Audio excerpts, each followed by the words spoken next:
everyone, and welcome to episode 10 of Tutor Chat. So my name is Helen and I'm joined with Lucy. And we both run the 11 Plus English Club. So in today's episode, we are going to be talking to you all about how to encourage a growth mindset with your child. Now, this is something that, again, we talk a lot about sort of like mindset and mental health and things like that, because we know how important it is. So we wanted to dedicate a whole episode to this topic. So we're going to talk you through some tips and some hints and things that we found really helpful. But at the end, I'm also going to share with you 3 questions that you can ask your child on a daily basis when we go back to school soon, to help your child basically develop this growth mindset kind of without them even realizing it. It's going to be sort of subtle, easy questions that you can ask every day. So I'm going to pass it to Lucy first, who's going to start sharing with you some ideas just to get us started. Thank you very much. So, guys, first of all, we need to acknowledge the difference between a growth mindset and a fixed mindset, and just understand basically what the difference is and acknowledge that there is a difference. And we as adults, I think, will probably familiarize with the fixed mindset. Growth mindset takes perseverance, it takes effort, it takes that acknowledgement first of all. So I'm just going to talk you through the difference between them. So first off, we have a fixed mindset. Now, this is quite limiting to us. Basically, what it means is we see challenges as a difficulty. We avoid them. We can give up easily. We see other people's success and we feel threatened by it. We feel a bit strange towards feedback. It's not seen as a positive thing. If anything, we would ignore it. And overall, we just kind of focus on our failures. And I think, again, for us as adults, we can relate to that. It's very easy for us to say, oh, but I've not done this, and I'm just feeling overwhelmed with this. And it's, and it's no different, I think, for a child. So that's a fixed mindset. But what we want to try and do is to switch from a fixed mindset to a growth mindset. So a growth mindset, rather than being limiting, it's all about freedom of your mind. So it's about the perseverance despite setbacks. It's persevering through them. It's also about celebrating successes, but also the mistakes, because these mistakes give you room to grow and improve. So it's embracing the challenges.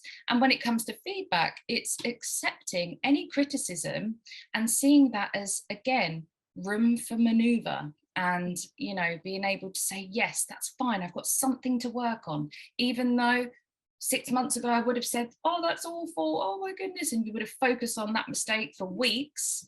It's now seen as like, yes, like I have something to work on. I'm going to take that and hit the ground running with it. This is what I'm going to focus on for this month.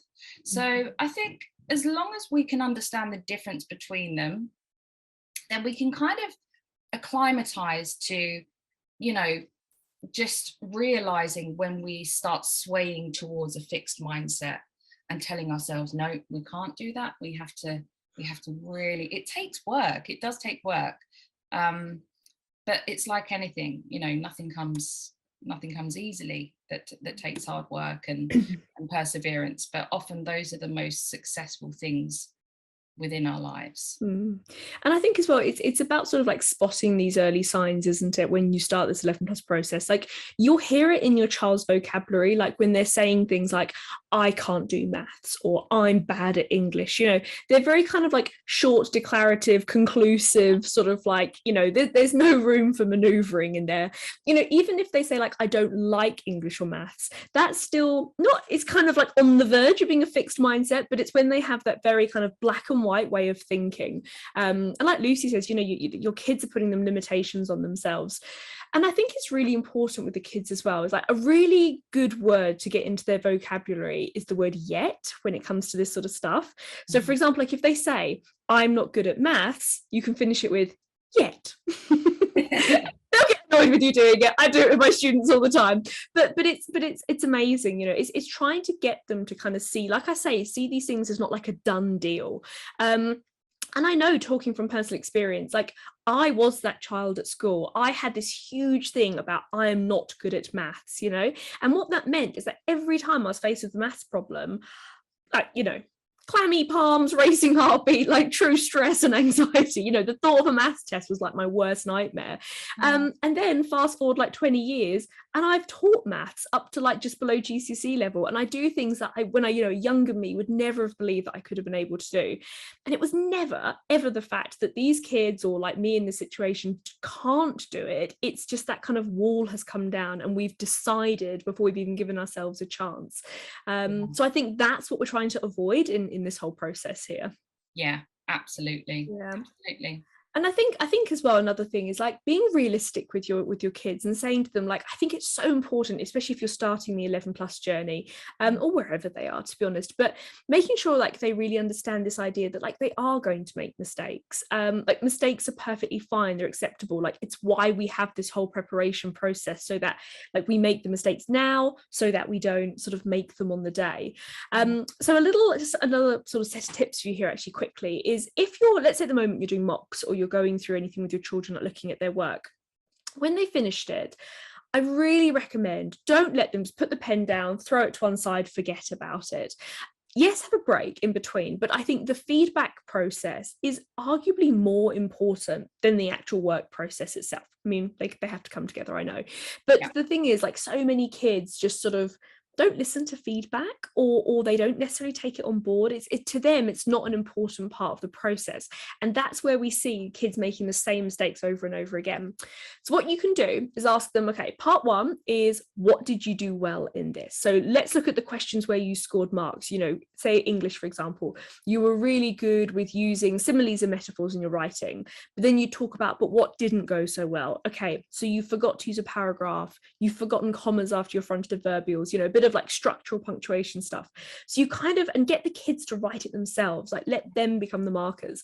So they'll write down their kind of like their pros and cons list almost. But then I think the most important part of the whole process is at the end, especially if you're doing practice papers. I always get my kids to do this. So I've got some like English and like maths CSSE books like this here, and you literally go through like the practice papers. And I say to them, right, on the front of the next paper, you write down exactly what 3 things you're going to do differently next time. So in a week's time, when you come to do that mock, you're going to see sentences you've written for yourself saying, I will not forget paragraphs. I will remember to put commas are fronted adverbials. And it's just like, because it's the kids' own language and they're telling themselves, it's going to sink in so much more. Because honestly, I think Lucy and I would be millionaires if we had £1 for every time we said, you need a comma there. And the kids reply, I know. So it's, you know, it's trying to get them to kind of be self-aware enough to do this themselves. And this in itself is a growth mindset. It's being open to making mistakes and learning from them. Absolutely. And just following on from your point regarding, you know, the millionaire, if we had a pound for every time, it's the same with, I mean, for exams like CSSE, using paragraphs, for example, that is something that for most children, when they first try out some creative writing, they just won't naturally use paragraphs. They will write, just literally put down what's in their mind and just. It's a big monologue, isn't it? Yeah, and it's one big blob of text. And I'll say to them, like, look at that big blob of text. It's wonderful. There's some great things in there, but it's really hard to read and digest, like for us. So think about how your examiner, you know, would react to it, and it's exactly the same. They're like, oh yeah, I think I need to use paragraphs. And you know, there's only so many times that we can say it as a tutor, but ultimately your child has to, I guess, be able to hold themselves accountable. It's almost like a promise to themselves. You know, I want to improve. How can I improve? Oh yeah, we came up with those tips last time. And I'm gonna commit to those things. It's almost like they've given themselves, like they're coaching themselves into it. So yeah, absolutely.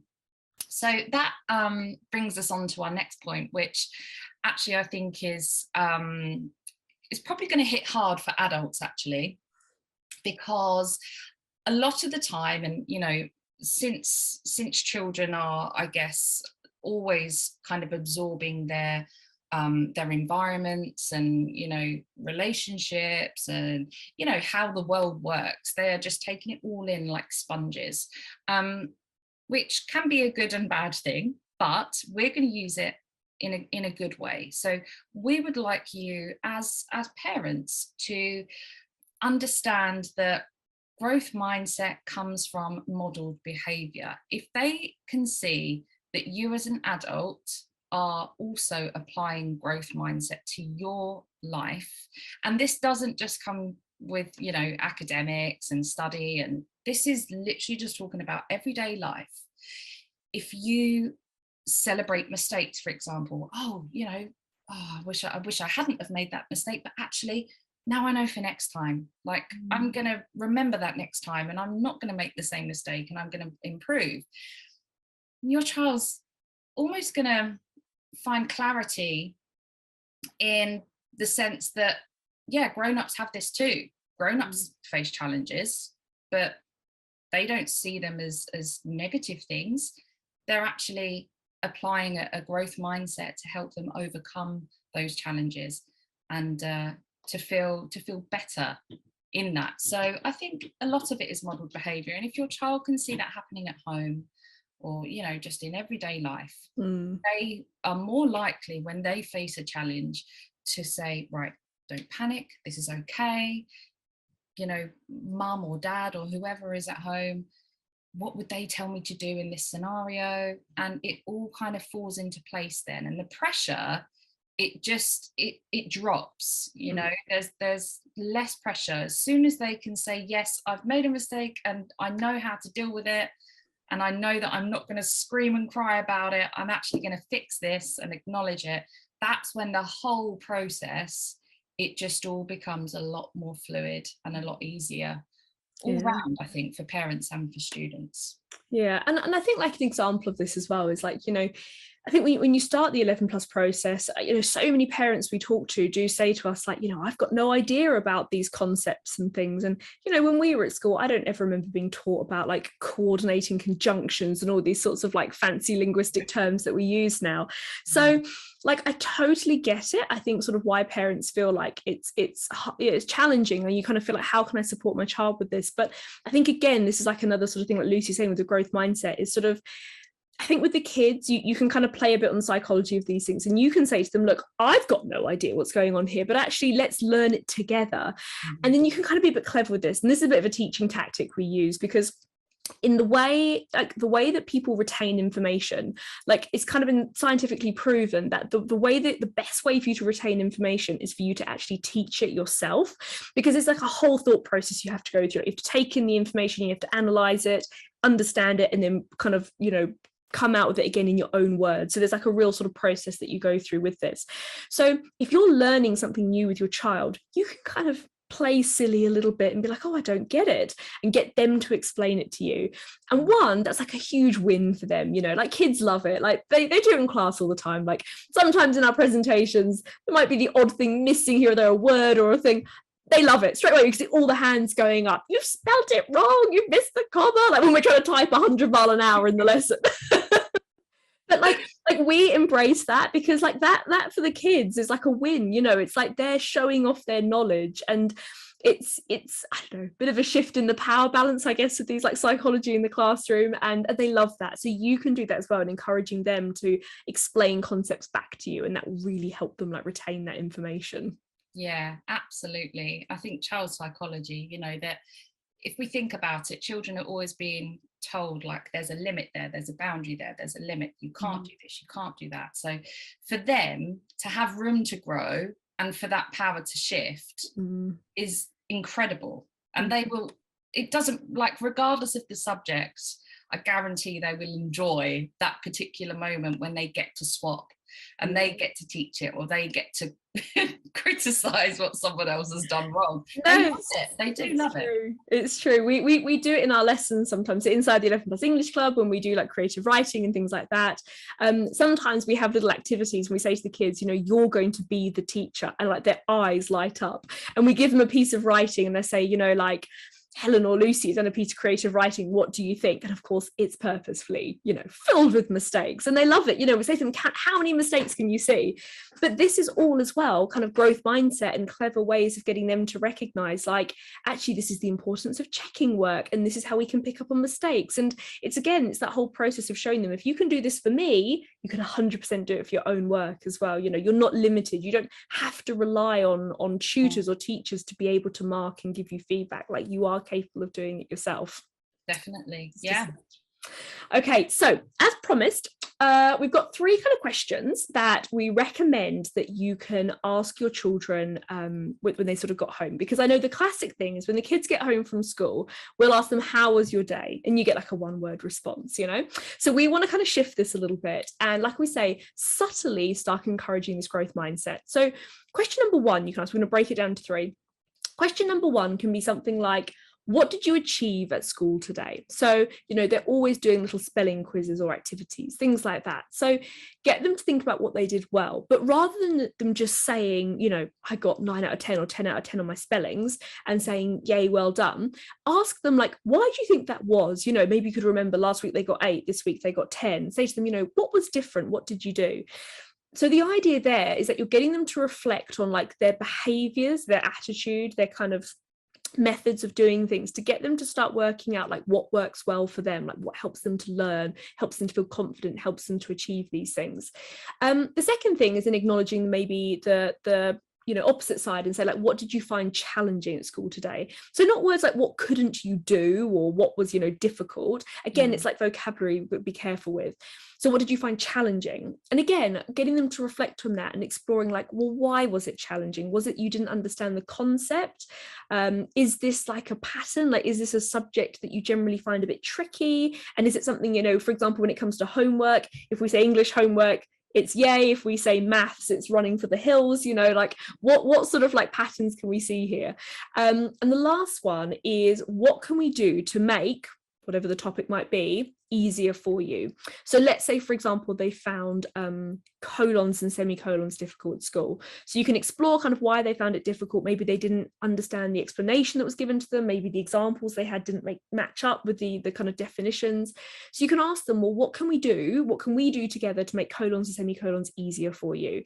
And again, it's that growth mindset of getting them not to just write it off as being like, this is impossible for me, but actually, what other ways can we explore this? Can we maybe do the homework together? Watch a video on YouTube, find, if you're a member of the 11 Plus English Club, 90%, 100% chance we're going to have a resource for you that can help you with these things. So you can go look for it within your membership.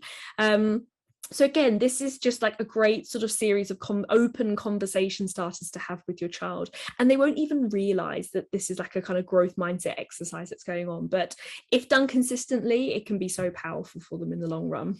Absolutely. And I think, again, due to the whole nature of like parenting and model behavior, and like, you do become their inner voice. And I've read so much about this. So your words to your child, you become your child's inner voice.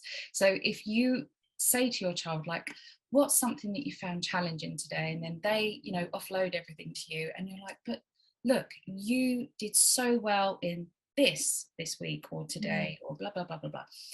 And it sinks in, and they end up kind of thinking in that way. So you have to embrace it fully, like as a family almost. And if you're met with any kind of boundaries, or any people that are from a fixed mindset, or they kind of don't encourage the growth mindset, which will happen in life, we will come across people that are quite fixed in their mindset, then don't let that sort of deter you from the growth mindset. Just keep kind of embracing that positivity.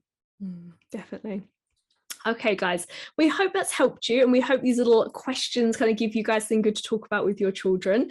If you've got any questions about what we've talked about today, or you would like any help in terms of 11 plus preparations, or even this sort of growth mindset, maybe you sort of feel your child is lacking in confidence a little bit, or they kind of, they're maybe their approach to the 11 plus isn't kind of how you would like it to be, like you want to be a bit more positive about it all, then please get in touch with us. You can contact us on our email address, which is hello@11plusenglishclub, like all words, .co.uk, or you can find us anywhere on social media. The links are always below in the video, and we're happy to help. And of course, any questions about the membership and how you can join us as well, the details are all below. Otherwise, guys, thank you so much for watching this episode, and we will speak to you all soon. Take care. Bye. Take care. Bye.